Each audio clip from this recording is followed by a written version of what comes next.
আজকে বিয়ে দেবো, কালকে বিয়ে দেবো, ওর মা রাখি গেছে তারা দিয়ে। এবং আমি এখানে 7 দিন হয়ে আসছি, আমার অনাহারে আমি আসছি। আমি এখানে কতদিন থাকবো এরকম করি? প্রেমিকের বিয়ের প্রলোভনে স্বামীকে তালাক দিয়ে 5 দিন ধরে প্রেমিকের বাড়িতে অনশন করছে এক সন্তানের জননী। আজকে বিয়ে দেবো, কালকে বিয়ে দেবো, ওর মা রাখি গেছে তারা দিয়ে। এবং আমি এখানে 7 দিন হয়ে আসছি, আমার অনাহারে আমি আসছি। আমি এখানে কতদিন থাকবো এরকম করি? অবস্থা বেগতিক দেখে উধাও প্রেমিক, অনশন অব্যাহত রেখেছে মেয়েটি। গাইবান্ধার সাদুল্লাপুরে ঘটেছে এমন চাঞ্চল্যকর ঘটনা। জানা যায় 5 বছর আগে উপজেলার বৈষ্ণবদাস গ্রামের আনোয়ারুল ইসলামের ছেলে মোর্শেদ মিয়ার সাথে লেখাপড়ার সুবাদে একই গ্রামের ভোলা মিয়ার মেয়ে ইবাদির প্রেমের সম্পর্ক গড়ে ওঠে। কিন্তু প্রেমিক মোর্শেদ মিয়ার পরিবার এই সম্পর্ক মেনে না নেওয়ায় 4 বছর আগে মেয়েটির অন্যত্র বিয়ে দেয় তার পরিবার। আর সেই সংসারে একটি ছেলে সন্তানও জন্ম দেয় ইবাদি। কিন্তু প্রেমের ইতি টানেনি মোর্শেদ। অবিবাহিত থেকে বিভিন্ন কৌশলে চালিয়ে গেছেন তার রামলীলা।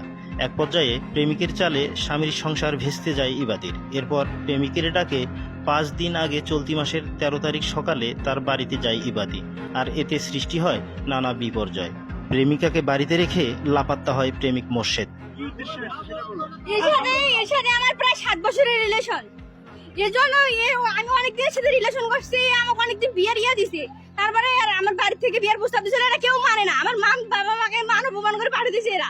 তারপরে আমার বাধ্য হয়ে আমার বাবা মা অন্য জায়গায় বিয়ে দেয়। সেখানে এর জন্য আমার ইয়ে করার জন্য ওখানে আমার সংসারটা নষ্ট হয়ে যায়। আমার একটা 3 বছরের বাচ্চা আছে। এরা আমাকে কি পাইছে? তারপরে আমি আসছি এখানে, আমার ডিভোর্স হয়েছে। এরা আমাকে অনেকদিন থেকে বলছে তুমি আসো, তুমি যদি 1.5 লাখ টাকা নিয়ে আসো তাহলে তোমাকে আমি বিয়ে করবো। এরকম করে অনেকদিন চলছে। তারপরে হলো ঈদের পরের দিন আমরা স্বপ্নপুরি গেছি। স্বপ্নপুরি যা ছবি তুলছে, আমার অনেকগুলো ছবি তুলছি, ছবিগুলো ভাইরাল করে দিছে। এরকম কতদিন এরকম কথা। তারপরে আমি এখানে আসছি, ভাইরাল করে ছবিটা যখন ভাইরাল করছি তখন আমি এখানে আসছি। এই রাতে তো আমি কথা বলছি, তুমি সকালে আসো আমাদের বাড়ি। আমি আসি থেকেই ভাত খাচ্ছে।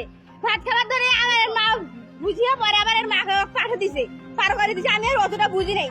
এ বিষয়ে তথ্য সংগ্রহের জন্য শুক্রবার বিকেলে বৈষ্ণবদাস গ্রামে ওই প্রেমিকের বাড়িতে গেলে গোলকধাঁধায় পড়ে সংবাদকর্মীরা।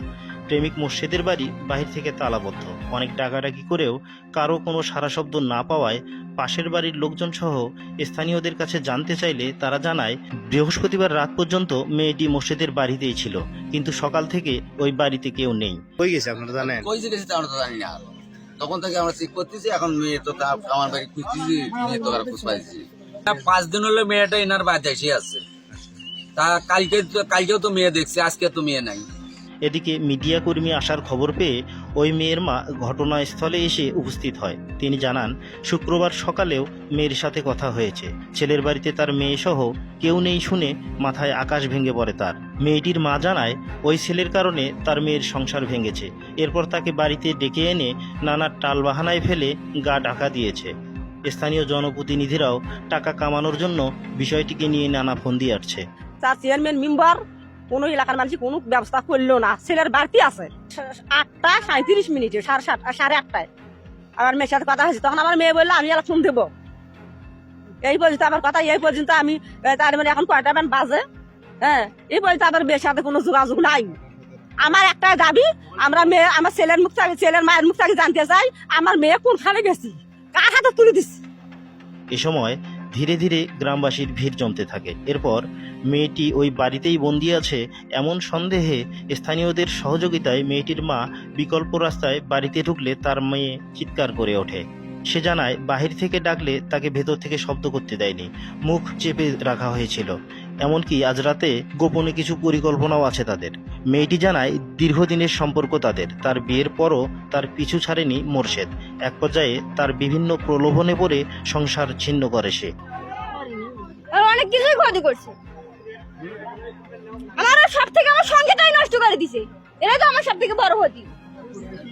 এরপর তার ডাকেই তার বাড়িতে এসেছে। এখন তাকে বিয়ে না করলে কোথায় যাবে সে আরও জানায় তাদের বিয়ের কথা বলে তার মায়ের নিকট থেকে সংশ্লিষ্ট রসুলপুর ইউপি চেয়ারম্যান রবিউল ইসলাম 40,000 টাকা হাতিয়ে নিয়েছে। স্থানীয়দের দাবি বিয়ের মাধ্যমে তাদের এই সমস্যার সমাধান হোক। এ বিষয়ে রসুলপুর ইউনিয়ন পরিষদ চেয়ারম্যান রবিউল ইসলাম জানান, তার বিরুদ্ধে টাকা গ্রহণের অভিযোগ সম্পূর্ণ ভিত্তিহীন ও মিথ্যা। মেয়ের পরিবার আরো স্থানীয় 2-1 তারাও বলতেছে চেয়ারম্যান এই বিষয়টাকে নিয়ে টালবাহানা শুরু করছে। আর মেয়ে বললো যে আপনি টাকা গ্রহণ করছেন। না, এটা তো সম্পূর্ণ হচ্ছে মানে কি বলবো আর ভিত্তিহীন মিথ্যা। ওখানে আমার তো কোনো সংশ্লিষ্টতা নাই। Anwarul Islam, Asian television.